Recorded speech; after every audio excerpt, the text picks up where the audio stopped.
Hi, thanks everybody, and thank you, Jerry. One of the things Jerry mentioned earlier, can y'all hear me? Yeah. He mentioned earlier today about the Smithsonian, about the Native American Museum Monument. And so we started talking about how cool it would be to go ahead and to have something here today to be able to show people. Now, if you've ever tried to get something done with the, do I need to say that? Okay, I'm not gonna go there, all right. Let's just say that when you get that stick-to-itiveness in you, and you say, we're gonna get her done no matter what, you find a way to get it done. So,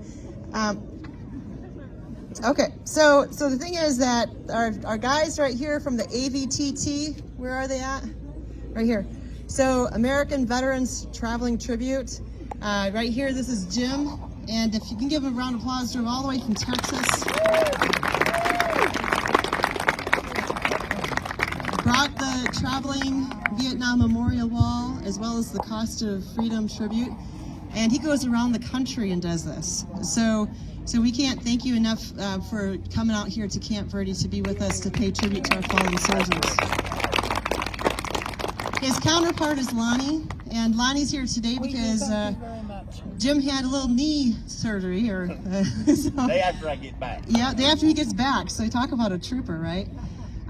So one of the things when Jerry mentioned about how this exhibit was at the Smithsonian and what could we do as a monument, for weeks, if not months, we were like, how do we get this done? We kept calling and emailing, and anywho, so then all of a sudden we were like, well, wait a minute, the AVTT is bringing the traveling wall, right? And you see these panels back here, so we were like, wonder what they could do here. So I'm going to let Jim come on up here, and he's going to say a few words. But the thing is, what we wanted to do is we wanted to make sure today to give back to the Yavapai Apache Nation. Those of you that know me, I've worked with Fort Verde for 19 years. I worked with the Gila River Indian community before I came up here, and I've always been trying to find a way that we could go ahead and extend the olive branch and work together. And this event has brought, the focus is on the veterans. The focus is on those that gave their lives.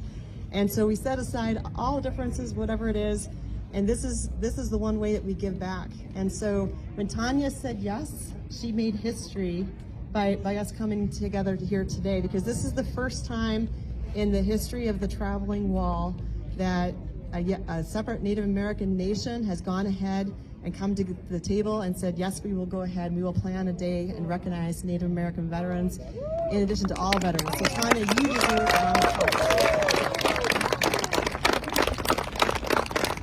And what it takes is a yes, and it takes a lot of hard work. She's got a lot on her plate with everything else, you know, so literally we can't thank you enough. And so Jim, or there he is, he's gonna say a few words before we unveil the new monument.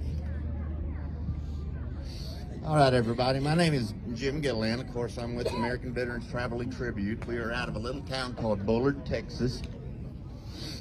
And we're out of East Texas over by Tyler. All of us that work for American Veterans Traveling Tribute, we're all veterans. I did 28 years. The owner of this wall, his name is Don Allen. He is a retired Special Forces Lieutenant Colonel, and he is also a Vietnam vet.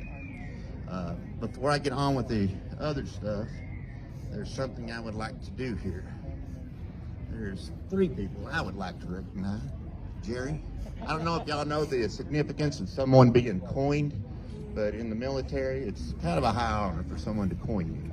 So Jerry, if you don't mind, I'd like to coin you, sir. Thank you for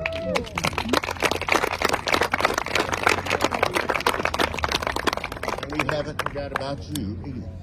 We want to thank you for all you do. See it? Don't run off. Come over here.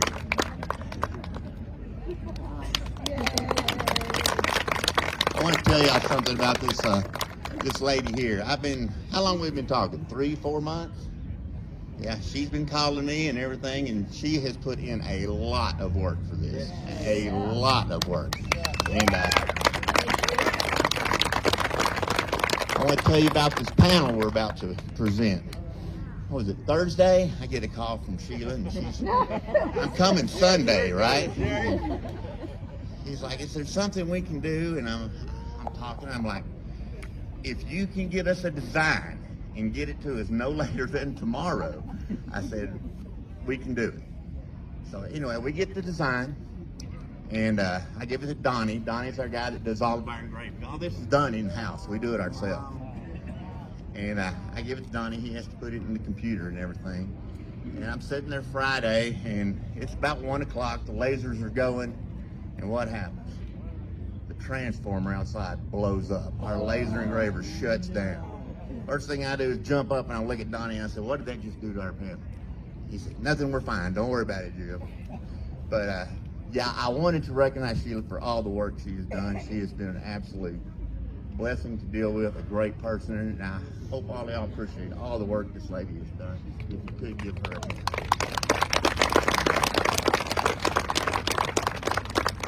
And this lady here too, Blind. We want to give her a hand. And Gary for coming out and doing this. With that said, I'm going to bring Lonnie up here with the panel, and I'm going to turn this over to Sheila, and we're going to let her do the presentation.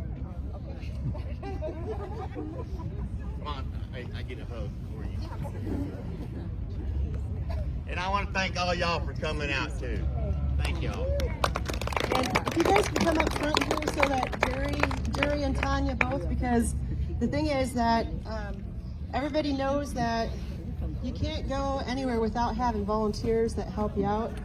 And Jerry, when he walked through the doors of Fort Verde and said he made a promise to his grandmother, it just struck a chord in my heart. And so the thing is that today we're happy to tell you that this is something that is going to go with you guys.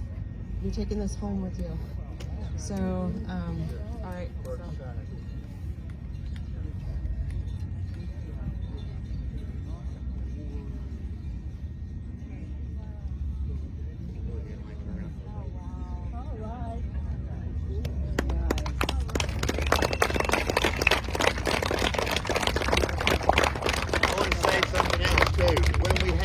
Made, you know, sorry, but we don't do anything for free. And I told Sheila how much it was going to cost. Sheila said, it was such short notice, she said, no problem, I'll pay for it out of my pocket. And I'm going to tell y'all, it wasn't cheap. So, another hand.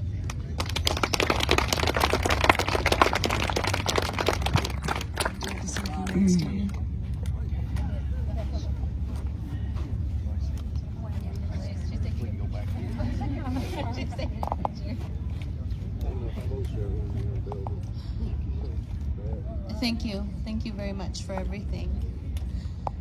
When we were initially approached, it was a heartfelt, genuine ask of the Yavapai Apache Nation.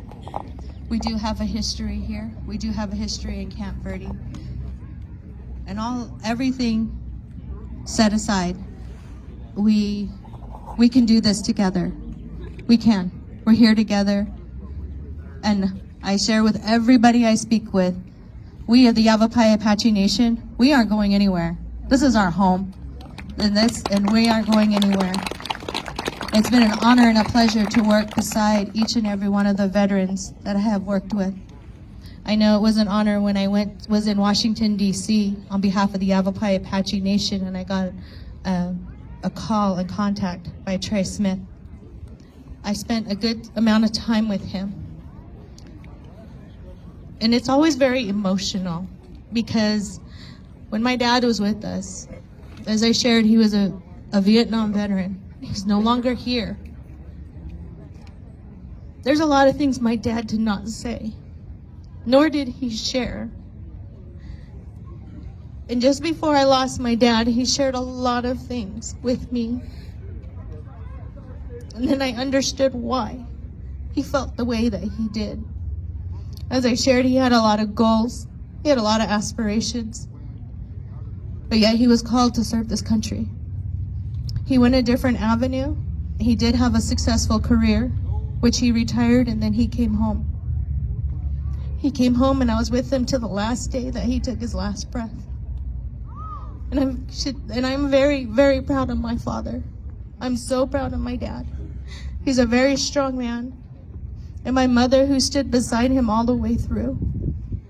And I know one of our tribal members here, Norman Smith, my mom always spoke very highly of him.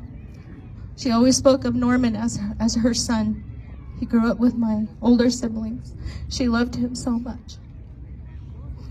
But my mother and my father have always loved our community. My father is not from here. My father's from San Carlos. But he has lived here the majority of his life. He married my mom. My mom went before my dad. And I knew when my mom left, my dad was not far behind her. Because all they knew was each other. And they loved everybody. And I have always wanted to give back in a special way to all the veterans. But I never knew how. And that's why with this, it was very heartfelt. It was a lot of work. It's a lot of work we went through. There's times Sheila and I stayed up till 9 o'clock at night calling each other to make sure things are done. Then the amount of time that Trey spent with me, I appreciate it. And to better understand our veterans and the importance of the needs that we have of each and every one of you. I wanted to also, I shared with Trey and those who are closest to me. I had a dream too at one point to serve in the Marines. I really wanted to, but life took me a different path. And I embraced it, in which I was able to raise a beautiful family and 2 children who are now grown and on their own and very successful in what they do. But this gives me a huge honor, and I can never say thank you to each and every one of you who have served this country in any way, shape, or form. And thank you to all the families who have been there to support them too. Because that's very important as we go through this. But this is just amazing and very humbling to accept this and to be recognized. And I feel that it is very important that we did our Native American Veterans Recognition Day. And I took it wholeheartedly, put all our work into this to make sure that each of us who are Native American veterans were served. Whether we did it willingly and drafted, and also to recognize our Hawaiian family as well. Because we are all one, we're all family. Doesn't matter where we come from or what walks of life we come from. We are family. Thank you. Here.